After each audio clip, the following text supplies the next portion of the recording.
if you know this is the highest crime area in the city, and you know that that's likely to do with your law enforcement experience, and we're going to be in the area, probably not the best idea to be wearing a vest, armed, going to and from, because it's going to make us think some things, up to and including possible criminal impersonation of a police officer.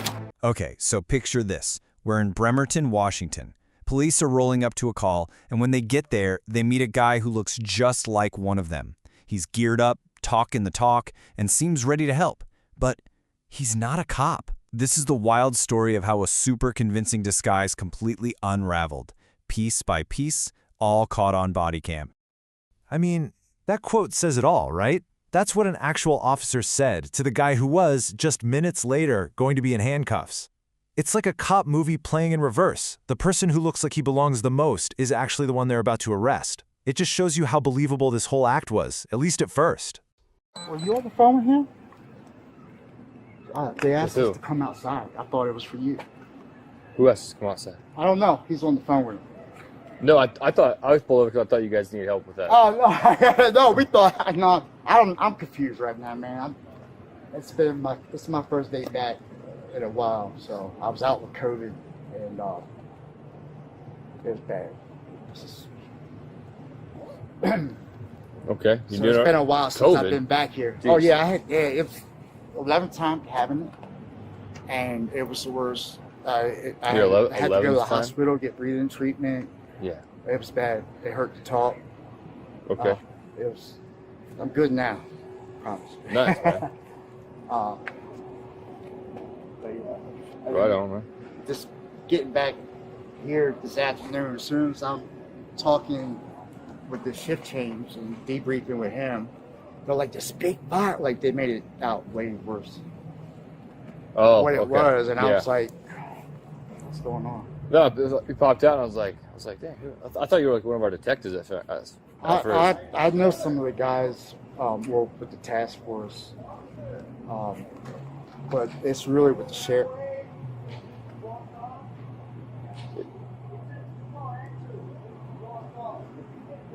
What do you say? Yeah, try that way then. Well, yeah, use your best judgment. Yeah, you're on. Okay. Yeah, I deal with more of the parole and probation than anything. With over there at the Kitsap Sheriff's Department, the detectives over there, I know more of those guys than anything out here. Okay. All right. Yeah. Right on, man. How long you been? Well, so I retired from Baltimore City after 27 years. Came out here. It took about a year for me to end up going back into an agency. Went with Thurston at first, Thurston Sheriff's Department. There was a lot of things going on, and they wanted to put me in the jail. I was like, nah, I got better things. So, I know a lot of detectives from Edmonds, from the gang network and stuff like that. The anti-narcotics training on base every year. Guys that they're like, hey man, let's see if we get you on. I had to go back to get the Washington Post and the RCWs. How long you been a detective with Edmonds? About 2 years. 2 years? Yeah. Dang. Yeah. 2 years with the robbery. I started with robbery, and now with the gang intelligence. Dang, it's pretty hardcore. Right on, man. Hey, I just gotta stop by for a second. My name's Stiletto, by the way. Stiletto? Stiletto. Yeah. Stiletto? Are you gonna be back here tonight? I mean, I'm working. Give you a card or something. Oh, okay. I'm working all night, so yeah. You'll see me. I'll be out here all night. All right, man. Fresh air, man, and I'll grab a card for you and give it to you, man. Cool. All right. And what's your name again? Austin Trask. Sorry. Trask.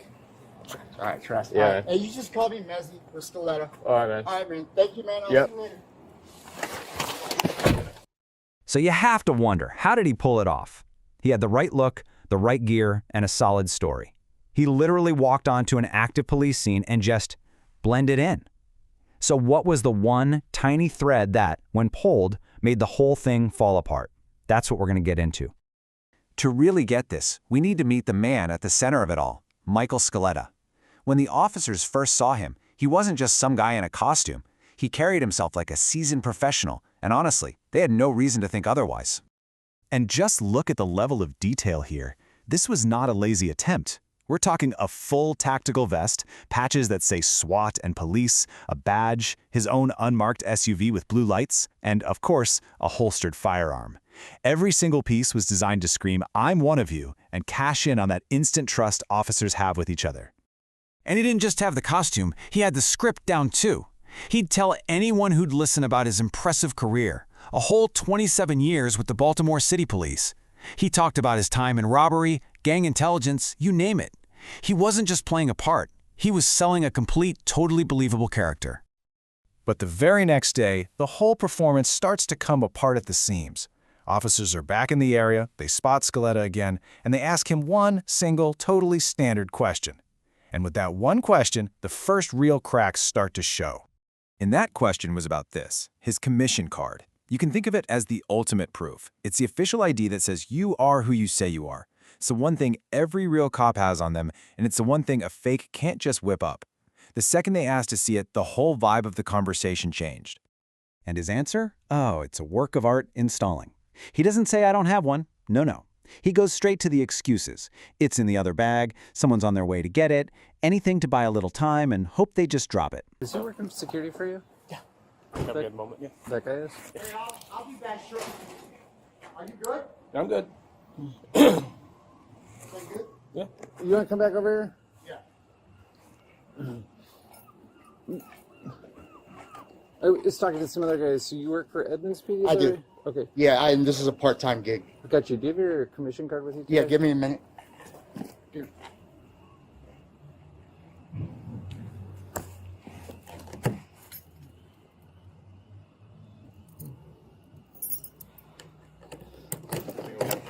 No.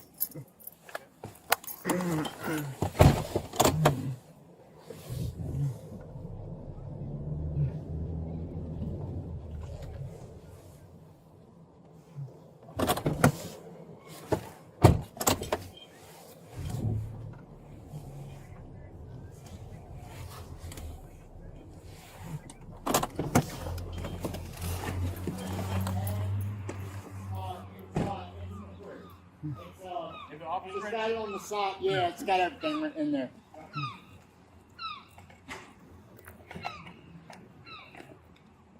No, didn't find it. Sorry? No, he's going to. It's in my other bag. Oh, okay. He's grabbing it now. Okay. I How long have you been apologize. working for the Salvation Army? Sorry? How long have you been working off duty for the Salvation Army? I'm here almost every other week. Every other week. Yeah, and then I also work down at the KRM. Okay. And what's your full name? Mezzy Scaletta. Mezzy. That's your- Scaletta. So your first name is Mezzy Mezzy. Correct. and Scaletta. Scaletta. Okay. What's your middle initial? Anthony. And 81076. As soon as he gets back, I'll. What's a good phone number for you?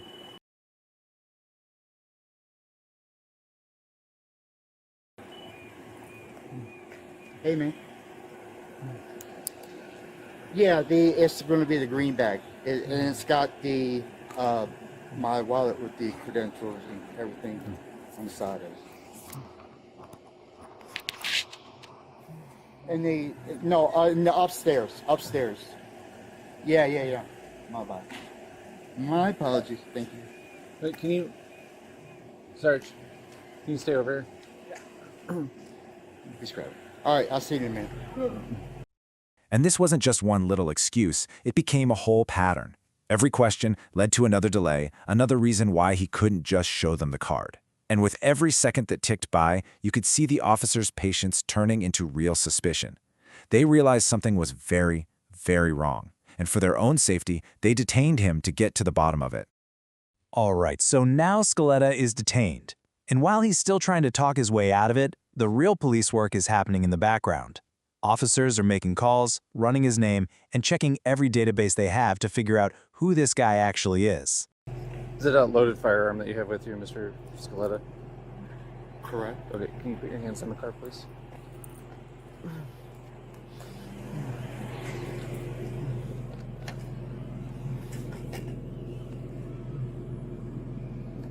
I'm not familiar with the retention of this holster. Just keep your hands right there. Can we not do this in front of everybody? I mean, really? Yeah. You're doing just fine keeping your hands Okay. on Yeah. that. I appreciate no it. problem, man.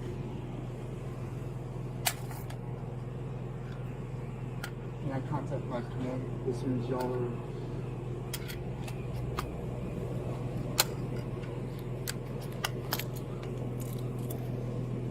You have any other firearms on, sir? No, sir. I got it. No. So you're not under arrest right now? Okay. Okay. Yes, sir. Wow.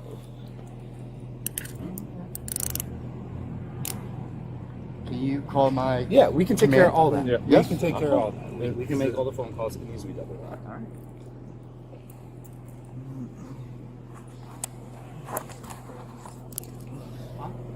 And so... His credentials. Is it from What agency did you say you were with? Edmonds? You were with that. Edmonds, yes. Okay. You understand you're just being detained right now? I understand the whole process. Yes, I do. Okay. You want me to take photos? Yes, please. Mr. Scaletta, you have the right to remain silent. Anything you say can be used against you in the court of law. You have the right to time talk to a lawyer and have him present with you while you're being questioned. Now, if I afford to hire a lawyer, one will be appointed to represent you before any questioning if you wish. You can decide at any time to exercise these rights, not answer any questions or make any statements. Do you understand? Turn around, face me, please. Just stand right there. Wait for time to that name.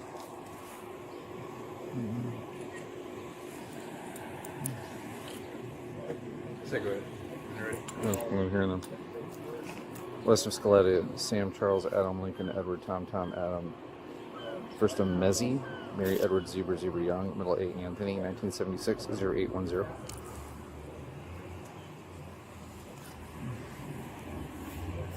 What was that? Mezzi A Scaletta is what he gave me.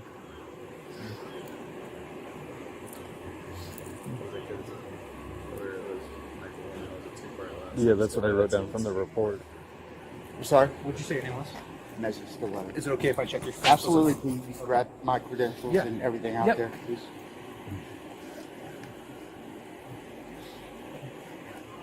Where is it at? In the front? Keep it. Oh, okay.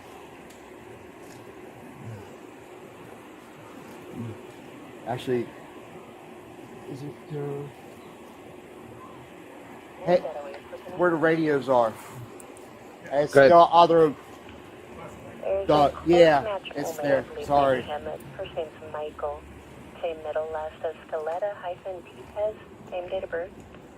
He's returning with a DUL record out of Lacey. No valid driver's license. Receive. He's cuffed, but that's when the questions only get sharper because supervisors arrive and they start pressing him on exactly who he is and why he was showing up armed in a vest at one of the city's busiest crime hotspots. I'm gonna have a photo of your badge here too.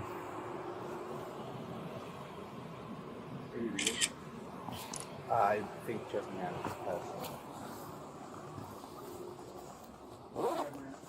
Did you read them yet? Yeah, I read them. Okay. He did. You did? Yeah. So I take, so I have to rest in. That's why. Okay. I What was your first name? Mezzi? M-E-Z-Z-Y. Mezzi, I'm Trevor. So, do you understand why you're detained right now or no? I don't know I think why, I why you did doing what you're doing. But Okay. Is it okay if I explain some of it? Sure. Okay. So first off, if you are a commissioned police officer in this state, you'll be taken out of cuffs, and I will formally apologize. Thank you. Okay. No, no problem. All right. Here's a couple problems though. I'm one of the supervisors in the city right now. If Salvation Army is hiring uniformed commissioned law enforcement, who's going to be carrying badge, gun, vest, especially not in our agency? As far as I'm concerned, let me just let me wait. finish. Let me finish. First let of me all, finish. I did not have a weapon on while I was on duty, and I Okay. was leaving. I'm off duty. I was leaving. Okay. Okay, so that's just number let one. him explain. Okay, Let him explain. Sure, Let me go explain. ahead. So if you're us, and especially if you're law enforcement, you understand. We see a guy with detective badge, police badge. I think there's a SWAT badge somewhere. Yeah. On there as well, right? In our jurisdiction, and we haven't been notified that hey, Salvation Army's got armed law enforcement. And that's not true. You might have just been going from your employment to your car. However, when we came across you, right, you're uniformed and armed. When we came across you, that's an accurate statement. So the concern is, especially because we weren't given notification, right? I'm not operating. I'm not working. I'm not. Well, here's the problem leaving. with that. Well, it's messy, right? Correct. Here's the problem with that. You're leaving. Even if you're leaving, Salvation Army, this is the #1 crime hotspot in the entire city for us. I know this. Let me tell Okay, I'm a retired Baltimore City. Okay. 27 Then- years. I come out here. then Okay, let you me know what I mean? talk. I get it. Then let me I'm talk. sorry. Well, I don't. I think we're getting our wires crossed a little bit because what I'm trying to get you to understand is, I understand that you're just leaving if you're off duty, but if you know that this is the highest crime area, right? If you know this is the highest crime area in the city, and you know that that's likely to do with your law enforcement experience, and we're going to be in the area, probably not the best idea to be wearing a vest, armed, going to and from. Yeah. Because it's going to make us think some Well, things, up to and including possible criminal impersonation of a police officer. That's why you're detained. We get all that checked out, and you know what? Sure. This might be an error for their bosses and our bosses, because if this is all true, right, and we weren't, and we just weren't notified, that's what could have solved this, is an email saying, hey, just so you know, there's a guy, he's law enforcement, he's being hired off duty at Salvation Army. You may see him come and go from the parking lot. That's what we'd say. Sounds good. We've heard nothing. Okay. Have you heard anything about this? No. Have you heard anything about this? So we might have called Edmonds last night. The sheriff. What? We might have called Edmonds PD last night. Yeah. Not on the payroll. Say it again. Yeah, You're not on the payroll. called of Edmonds last PD. Is it okay if I go through this? Yes, to, please. To Give find me, your stuff? and then I can. Hold on. There's That's not my bed. That's. No, it's the one with the Gatorade, the electrolytes, to the spare XTS battery. His story about working for the local Edmonds Police Department just started to melt under pressure. One day, he's been there for about 2 years. The next, it's almost 18 months. The details kept changing. And then, the final nail in that coffin, a quick call to Edmonds PD. Their response? We've never heard of him. Ever. And then they found it, the fatal flaw. They asked him if he had a criminal record, and his answer was firm. Never been arrested, never once. But a quick search told a very different story. The man standing in front of them was a convicted felon. And that wasn't just a lie, it was a bombshell. You can't be a police officer with a felony record. With that one piece of information, his entire identity just evaporated. This is it. This is the moment it all comes crashing down. The officers have the facts, they have the confirmation calls, and now they confront Scaletta with the truth. His whole fake world is about to be shattered. I mean, let's just lay it all out. The story versus the truth. He claimed to be a veteran detective? Nope, never employed. That 27-year career in Baltimore? Impossible, because of a criminal record he swore he didn't have. And that record included a really serious SWAT standoff incident back in 2015. And that's the moment of confrontation. The officer just calmly lays it out there for him. When they searched his name, this incident popped right up. Faced with actual data, with proof, his denials just get weaker and weaker. The game was officially up. So, with the story completely blown apart, the encounter shifts. It's not about questions anymore. It's about an arrest. And the consequences for playing cop are about to get very, very real. The fallout was serious. First, he was charged with first-degree criminal impersonation. But maybe even more serious was the gun. Because he was a convicted felon, that firearm he was carrying to complete his disguise was illegal. And that led to the second charge, unlawful possession of a firearm, which really drives home the potential danger he brought to that scene. A bail of $50,000 was set, which shows you just how seriously the court took this. He has since pleaded not guilty, so the case is still making its way through the system. Now, this story ended without anyone getting hurt, but it leaves us with a pretty big question. The real danger here isn't just a fake uniform, it's about how easily trust can be turned into a weapon. When someone with a hidden past can just slip on a costume and assume that kind of authority, It puts everyone at risk, both civilians and real officers. And it makes you wonder, what happens when we can't tell the difference?